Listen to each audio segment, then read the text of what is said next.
لیکن عالم تخلیق میں، عالم خلق میں، عالم امر اور عالم خلق میں جو اللہ نے وقت بتایا ہے، وہ کائنات کے جو صفات کائنات کو دیے گئے ہیں، وہ صفات کو پورے ہونے کا وقت ہے، کیونکہ اللہ کے عدل سے خلاف ہے کہ کسی چیز کو خلق کرے اور اس کو آگے بڑھنے کا موقع نہ دے۔ تو جتنے ڈیولپمنٹ کا جو ٹائم ہوتا ہے، جی انا خلق السماوات والارض فی ستۃ ایام، میں نے آسمانوں اور زمینوں کی تخلیق 6 اسٹیپس میں، ایام کے معنی یہاں پر یوم کے معنی اسٹیپس ہیں، 6 اسٹیپس میں کی، کیونکہ وہ برابر کے اسٹیپس نہیں ہیں۔ اب سائنس یہ کہہ رہی ہے کہ فریکشن آف اے سیکنڈ سے لے کے بلین ایئرس تک یہ ہے ستۃ ایام کا، فریکشن آف اے سیکنڈ سے شروع ہو کر جو اسٹیپس شروع ہوتے ہیں کائنات کے فارمیشن کے، وہ بلینس آف ایئرس تک جاتے ہیں۔ جتنے گیلیکسیز وغیرہ ہیں وہ اس کو بننے کے لیے بلینس آف ایئرس رکھتے ہیں۔ تو یہ ترجمہ کہ 6 دنوں میں میں نے کیا، وہ دن نہیں ہے۔ تو دن تقریباً ایک ہی قسم کا وقت ہوتا ہے، اس میں 24 آورز کا دن لیجئے، یا اور کوئی لمبا دن لیجئے کسی اور پلانٹ کا جس کا 300 سال یا 3000 سال کا دن، وہ دن نہیں ہے۔ یہاں پر وہ اسٹیپس ہیں، میں نے 6 اسٹیپس میں کائنات کی تکمیل کی۔ پھر ستۃ ایام کا مطلب یہ ہے، تو 6 اسٹیپ سے کائنات، تو اللہ کن فیکون کے ذریعے کیا کائنات کو بجائے 6 اسٹیپس کے ایک ہی اسٹیپ پہ نہیں آ سکتا تھا؟ انسان کے ڈیولپمنٹ کے لیے جو اتنا وقت لیا وہ لگا ہے کہ انسان ایک ہی وقت میں جو ہے سارا کا سارا عالم فاضل بن کر نہیں نکل سکتا تھا۔ اللہ نے وقت دیا ہے کسی بھی چیز کے صفات کو ڈیولپ کرنے کے لیے، تو کائنات کے صفات کو ڈیولپ کرنے کے لیے وہ اتنے وقت کی ضرورت تھی، اس لیے اس کو وقت دیا گیا ہے۔ تو وہ عالم خلق جو ہے وہ زمان و مکان کا تابع ہے۔ زمان و مکان کی جو ضروریات ہیں اس کا عالم خلق کی وہی ضروریات ہیں، تو عالم خلق جو ہے عالم امر سے بالکل الگ ہے۔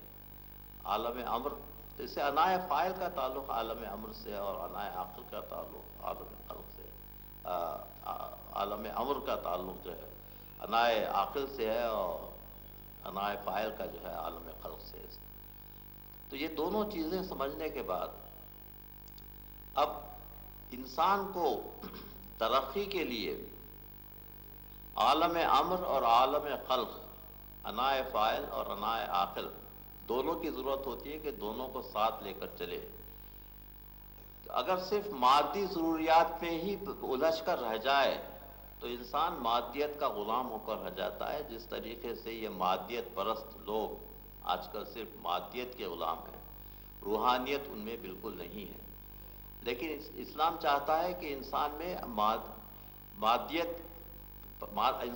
اللہ مادیت پرستی نہیں چاہتا، بلکہ مادے کا صحیح استعمال، مادے کا صحیح استعمال جو اللہ کے احکام کے مطابق ہو، وہ مادے کا صحیح استعمال۔ آئٹم بم بنانے کے لیے اور انسانوں کو مارنے کے لیے نہیں ہے اس کا، جو انسانوں کے کام آ سکے جو ہے۔ تو دونوں چیزوں کی ضرورت ہے، روحانیت کی بھی ضرورت ہے، اس کے لیے روحانیت کی ضرورت ہے، اور روحانیت کا تعلق سچائی سے ہے، اور سچائی کا تعلق حق سے ہے، اور حق جو ہے اللہ ہے۔ تو ہر چیز جا کر وہ حق پر ختم ہوتی ہے۔ تو یہ ساری کی ساری چیزیں انسان کو آگے بڑھانے میں مدد دیتی ہیں۔ تو انسان کی تخلیقیت اور انسان کا عالم امر اور عالم خلق سے تعلق، یہ ساری کی ساری چیزیں انسان کی شخصیت کو آگے بڑھاتی ہیں۔ دوسری چیز جو بہت اہم ہے، جس کا تعلق ہم سے ہے اور بلکہ سارے عالم اسلام سے ہے، وہ ہے انسان کو یہ جو آبسٹیکلز ہیں، رکاوٹیں ہیں، اس پر قابو پانا ہے۔ تو رکاوٹوں پر قابو پانے سے انسان کا شعور اور آگے بڑھتا ہے۔ اگر بالکل رکاوٹیں نہ ہوں تو انسان کا شعور آگے بڑھ نہیں سکتا۔ تو انسان کے شعور کو آگے بڑھانے کے لیے رکاوٹوں کی ضرورت ہے۔ تو اللہ قرآن میں فرماتا ہے لیبلوکم بشیء من الخوف والجوع ونقص من الاموال والانفس والثمرات وبشر الصابرین الذین اذا اصابتهم مصیبۃ قالوا انا للہ وانا الیہ راجعون اولئک هم صلوات من ربهم ونعمہ، کہ اللہ تمہارا امتحان لے گا۔ اب دیکھیے اللہ شعور نفس کو آگے بڑھانے کے لیے اللہ کہہ رہا ہے اللہ ہم تمہارا امتحان لیں گے۔ کس چیز میں امتحان لیں گے؟ بھوک میں، پیاس میں، خوف میں، مال کی تباہی میں اور اولاد کی تباہی میں۔ اور میرے جو صابر بندے ہیں جب ان پر مصیبت آتی ہے تو کہتے ہیں کہ ہم اللہ کی طرف سے آئے ہیں اور اللہ کی طرف رجوع ہونے والے ہیں، انا للہ و انا الیہ راجعون۔ انہی لوگوں پر اللہ کی رحمت ہے، اور یہی لوگ وہ ہیں جو فائز ہونے والے ہیں اب مقامات پر۔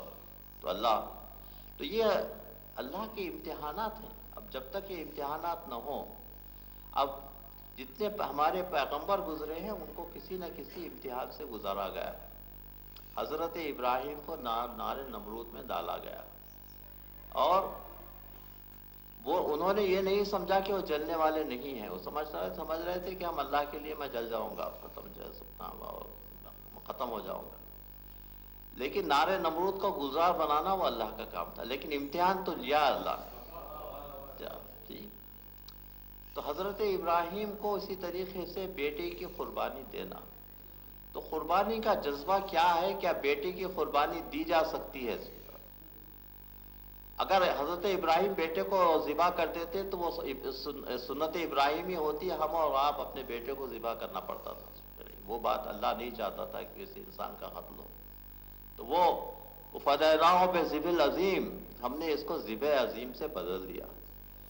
اب ذبح عظیم سے بدلنے کے لوگ مختلف طریقے سے توجیحات کرتے ہیں، اس کے مطلب یہ ہے کہ یہ قربانی جو ہے وہ ذبح عظیم ہو گئی، نہیں، ذبح عظیم سے بدل دیا۔ اللہ کہہ سکتا تھا کہ یہ تو ذبح عظیم ہے۔ ذبح عظیم سے بدلنے کا مطلب کیا ہے؟